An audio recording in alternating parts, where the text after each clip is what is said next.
For a year, I secretly sent money to my husband's ex-driver. Today, he stopped me in the street and whispered, "Don't get in that car tomorrow. It's a matter of life and death." I thought I knew the man I married, but a single bus ride revealed a truth that changed everything. My kindness saved my life, but my husband's secrets almost ended it. Anna was used to waking up before the alarm. It was not because she wanted to, but because her body already knew that if she lay for an extra 5 minutes, the whole day would go sideways. She quietly slipped out from under the covers so as not to wake Mark and tiptoed into the kitchen. The apartment was spacious, with expensive furniture and smooth facades that she always wanted to wipe down once more, even though everything was already sparkling. Anna turned on the kettle, took out a cup, and listened. The bedroom was quiet. Mark slept as if nothing in life threatened or disturbed him. He generally knew how to live like that, closing his eyes to what he did not like and crushing what stood in his way. Anna poured water into the sesve. Mark liked his coffee strong, almost bitter. Tea was enough for her, but she brewed coffee every morning because it was a simple way not to start the day with extra words. Words had been getting harder for them in recent years. The phone lay face down on the table. Anna turned it over, glanced at the time, and mechanically opened a message. Nothing. She was about to put the phone away when she saw a small bank icon, a notification of a transaction. The amount was small but regular. Anna sighed and cleared the notification. This was her small business that Mark should not have known about. A year ago, he fired his driver, Arthur. He fired him abruptly, coldly, as if throwing away an old thing. Arthur had driven him for many years, knew all his habits, and could understand the owner's mood by the sound of the door. Anna remembered how that driver always opened the car door for her, helped carry bags, and asked about Anna's mother's health. Ordinary humanity, which Mark considered a weakness. That day, Arthur came for his things, a bag in his hands, confusion in his eyes. Anna happened to be in the hallway and heard Mark say, "That's it, you're free. There will be no compensation, and don't make a face. You're an adult." And he slammed the office door. Anna saw Arthur standing as if the carpet had been pulled out from under his feet. Then he thanked her quietly, nodded to Anna, and left. A week later, Anna met him at a grocery store. He was standing near the entrance in an old jacket with a forced smile. At first, she pretended not to notice. She was ashamed that she had expensive cheeses in her bag, and he was standing with empty hands. Then she went up anyway. "Arthur, how are you?" He tried to joke, said something about holding on, but his voice trembled. Anna offered coffee. He refused. Then she just shoved money at him and said, "Take it for me. It's more peaceful this way." He refused for a long time and then quietly admitted, "The pension is small, no work to be found. Health is not the same." From that day on, Anna began to help. Not because she expected gratitude. It was important for her to know that she was doing at least something right in this life. The help was small, but regular. She transferred money to his phone number so as not to show the card. Sometimes she bought groceries and left a bag near a bench in the park where Arthur liked to sit. Mark did not remember the driver. If Anna cautiously asked, he got irritated. "Forget it, I don't need him anymore." Today, Anna was also going to stop by the store after work and bring Arthur a bag. She looked at the to-do list. A report before lunch, then a meeting, then picking up medicine for her mother, the usual bustle. When Mark woke up, he came into the kitchen, scratched the back of his head, and sat down at the table. "Is there coffee?" he asked without looking. Anna put a cup in front of him. "There is." Mark took a sip and nodded. He was in a good mood. This meant the day could pass peacefully. Anna tried to catch these rare moments like a ray of sun in winter. "Tomorrow we'll go together," he said, scrolling through the news on his phone. "I have business in the morning, then I'll drop you off at work." Anna was surprised. Usually she took the subway and Mark left early, but she did not argue. "Fine," she replied calmly. Mark looked up. "You're kind of tense." Anna smiled, "Just tired." He buried himself in his phone again and seemed to immediately forget the conversation. In the evening, Anna did indeed stop by the store. Arthur was standing at the exit. He seemed to be waiting for her, although Anna told no one she was coming. "Anna," he said, and immediately looked around like a man afraid of extra eyes. She became alert. "What happened?" Arthur came closer and lowered his voice. "Tomorrow, do not get into the car with Mark. Sit on the bus. Any bus, just not with him." Anna froze. "What? Why? He was going to take me to work tomorrow." Arthur squeezed his lips. His hand was shaking. "I'm not mistaken. It's a matter of—" He hesitated, as if afraid to pronounce the words. "Life and death. I don't want to scare you, but I can't find another word." Anna turned pale. "Why are you saying this?" Arthur lowered his eyes. "Because I heard something and understood something." "What exactly?" Anna felt her palms grow cold. Arthur looked up, and in his eyes was not theatrical, but real heavy concern. "I can't tell you everything here. There are people around, understand. But if you get into that car with him tomorrow, you might not arrive. And if you go by bus, you will see who will be there, and you will understand." Anna looked at him and did not understand how this could be connected to the bus. Who will be there? She exhaled. Arthur shook his head. You'll see. I'm asking you, just do as I say. Trust me once. Anna wanted to ask more, but Arthur had already stepped back, as if afraid to linger nearby. And, he added, don't say anything to your husband, not a word, or everything will fall through. Anna stood with the bag in her hands, and inside something heavy slowly descended. She nodded. Good. Arthur exhaled in relief. Thank you. And forgive me for this. He turned and walked away without looking back. Anna could not move for a long time, then got into a taxi, gave the address, and looked out the window the whole way, trying to convince herself that this was nonsense, that Arthur was old, he was seeing things, that Mark, of course, had a difficult character, but he was not a murderer. However, the words might not arrive, for some reason, did not leave her head. Anna hardly slept that night. Mark lay nearby and snored peacefully.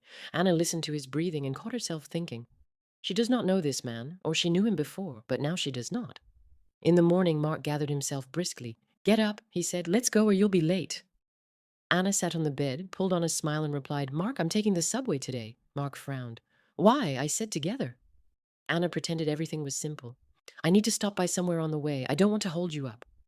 Mark narrowed his eyes. On what business? Anna shrugged. Oh, a trifle. I'll tell you later.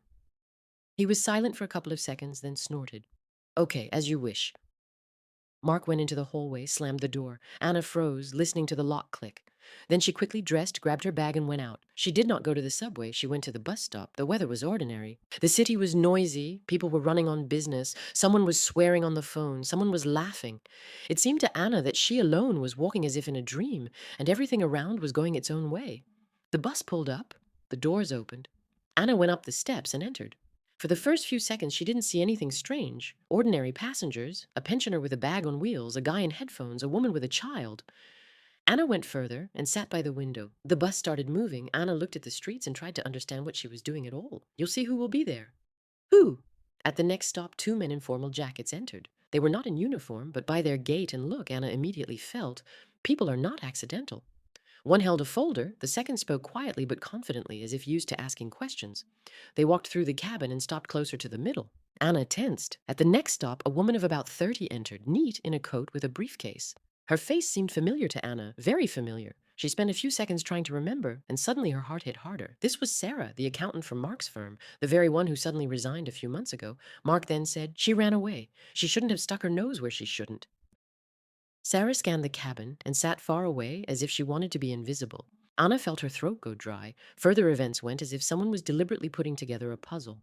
At one of the stops, a man in a cheap suit entered, nervous, with a packet of documents. He sat next to those two with the folder. They exchanged glances, and Anna realized they were acquaintances. The bus drove, braked, picked up speed. Anna felt more and more that she had not just gotten onto a bus. She had gotten into a point where something was about to happen. At one point, one of the men with the folder turned and looked directly at Anna. The gaze was attentive, piercing. Anna quickly looked away, but her heart started pounding. She remembered Arthur's words. You'll understand everything when you see who's there. Anna understood. These people were not a coincidence. They were going somewhere on business, and this business was connected with Mark. The bus pulled up to a large stop near a business center. Several passengers got off. Those two also stood up. The man with the documents went after them. Sarah got up and also went to the exit. Anna, not knowing why herself, also stood up. Her legs were like cotton, but she followed them out. On the street, people dispersed. Those two headed for the building. Next to them was the man with the documents and Sarah. Anna stopped at a distance, pretending to check her phone. At that moment, the man with the folder said loudly enough for Anna to hear, if everything is confirmed, we will process the materials today. The main thing is not to spook him. Sarah answered quietly, but Anna caught the words. He is dangerous, I already told you. He knows how to pretend that everything is fine. Anna felt a chill down her back. They were talking about Mark. She stood there not knowing what to do. Approach? Ask? Say that she was Mark's wife? Or keep silent? And then Mark called her. Anna glanced at the screen. Mark! Her fingers wouldn't obey. She dropped the call. A second later, a message came. Where are you? Anna took a deep breath, typed an answer. The connection is bad at work. She herself was surprised at how easily she lied, but inside there was already an understanding. If she told the truth, everything could get worse. Anna decided to find Arthur. She took out her phone, opened the contacts, and dialed his number. He answered almost immediately. Yes, Anna. Arthur, I was on the bus. I saw people. It seems it's connected with Mark. Arthur exhaled heavily. So you understood what's happening? Anna almost whispered. Your husband? Arthur fell silent, as if choosing his words. He started a big, dirty business. He wanted to file documents for you so that you would become, how should I say, a convenient figure. If everything goes wrong, you will be responsible and he will stay clean. Anna did not immediately understand the meaning. File what on me? Loan, collateral, transfer of property. There is a whole scheme. I'm not an accountant, but I heard a few things when I was still working, and I saw how he talked to people, understand? He knows how. He convinces, he presses. Anna squeezed the phone. But what does not arrive have to do with it? Arthur was silent.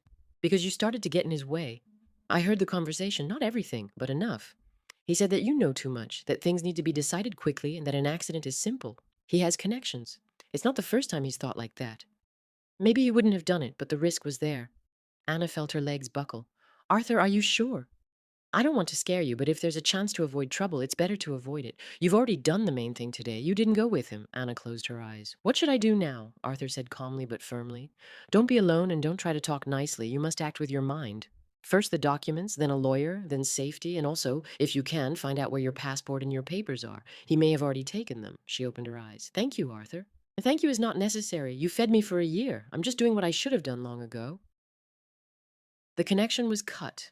Anna stood near the business center and understood. There was no going back. That day she did not go to work. She went to the bank. Anna entered the branch, went to the counter, asked for a printout of recent movements. The operator girl smiled politely until she saw Mark's name in the power of attorney. You have a power of attorney, she said cautiously. What power of attorney? Anna felt her fingers turn cold. The girl turned the monitor so that Anna could see. It stated, power of attorney for the disposal of funds. The date was recent. Anna looked and did not believe it. I didn't sign this. The girl tensed. Then you need to file an application and urgently block operations. Anna nodded. Her voice was steady, although inside everything was shaking. Block it. The processing took time. Anna signed papers, answered questions, showed her passport. It seemed to her that this was not happening to her. Then she left the bank and realized she could not return home alone. She called a friend, the only one she trusted. Claire, Anna said quietly, can I come over? I need to stay the night and talk. Claire did not ask unnecessary questions. Come. Anna went to Claire's, took only the most necessary things, and in her head one thing sounded. He could have made it so that you didn't arrive. The next day she went to a lawyer. The lawyer was dry, businesslike, but after listening to her, he said a simple thing. If the power of attorney is fake, this is already serious. The bank, you did right to warn them. Now it's important to record everything officially and collect evidence. Do you have access to his correspondence, documents? Anna remembered Mark's phone, which always lay with a password. Hardly, she said honestly. The lawyer thought. Then act through what you have. Request to the bank, statements, certificates, and also carefully. People like your husband do not like it when their control is taken away. Anna left the lawyer and realized that for the first time in a long time she had clarity, not panic. She was scared, but she understood what to do. Mark showed up in the evening. He called, then again, then wrote. Where did you go? Anna did not answer. She sat at Claire's, looking at the phone and thinking how it was even possible to live next to a person and not see that he was capable of such a thing. At night, a message came from Mark. If you don't come back right now, you'll regret it. Anna showed the message to Claire. Here, she said, that's him. Claire sighed. Don't answer. Tomorrow morning, a statement, and that's it. Anna nodded.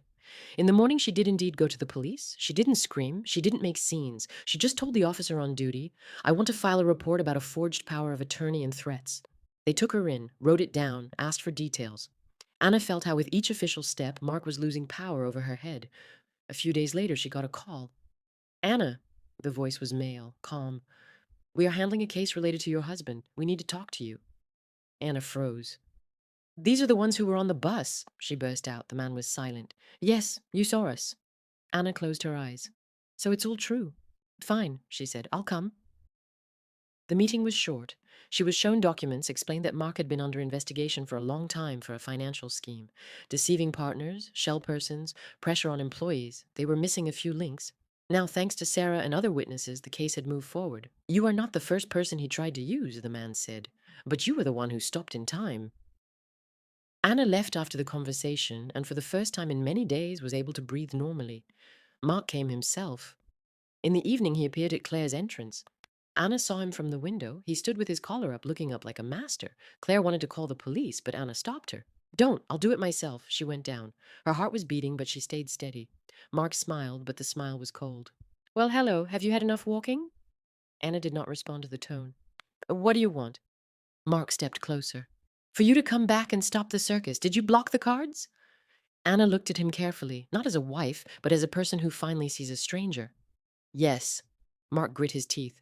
Do you understand what you're doing? Anna said calmly. I understand. I'm protecting myself. Mark laughed shortly. From me? What are you completely? You are nobody without me. I gave you everything. Anna nodded as if agreeing, but then said, You gave nothing. You just took what you could and got used to being allowed. Mark wanted to say something, but at that moment a car pulled up to the entrance. Two men got out of it. Mark turned around. His face changed sharply, instantly. What is this? He muttered. Anna did not triumph. She just said, This is the consequence. The men approached. One of them showed an ID. Mark tried to smile, to pretend everything was funny, but the smile did not come out. You're mistaken, he said quickly, and this is some kind of misunderstanding. The man was calm. Mark, come with us. There are questions. Mark looked at Anna. In his eyes was what she had never seen before, real fear, without a mask. Was this you? He hissed. Anna held his gaze. This was you yourself. Mark wanted to say more, but the men already took him by the arms and led him to the car. Anna stood until the car drove away. Then she slowly went back up to Claire's apartment, sat on a chair, and realized her hands were shaking. Claire silently put a cup of tea in front of her. Is it over? She asked. Anna nodded. Looks like it. A few days later, Anna met with Arthur. She found him at the same store where they always met. He was sitting on a bench, holding a bag of bread. Anna approached. Arthur. He looked up, and there was expectation in his eyes. Well, how is it? Anna sat down next to him. Thank you. If it weren't for you... Arthur sighed heavily. I'm not a hero. I just got tired of being silent. I've seen a lot, Anna, and every time I thought, not my business. And then I realized when you are silent, you become an accomplice. Anna nodded. I'm scared, to be honest. It's as if life has started anew, and I don't know how.